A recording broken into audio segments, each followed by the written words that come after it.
სპირალს, ეს არის ჰორმონალური სპირალი.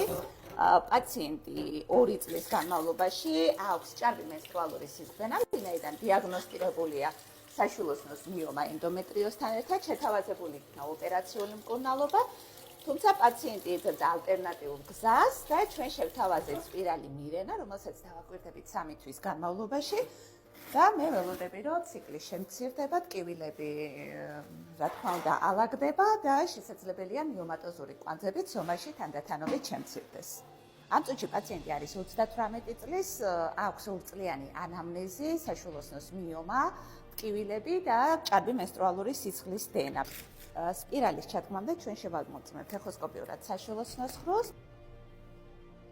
ეს არის საშვილოსნოს შიდა საშუალებას სპირალი, აქ მოთავსებული არის სპეციალური გორმონი, რომელიც გამოიყოფა ძალიან მიკრო დოზებით საშვილოსნოში სპირალის ჩადგმის შემდეგ, რომელსაც აქვს უკვე სამკურნალო ეფექტი.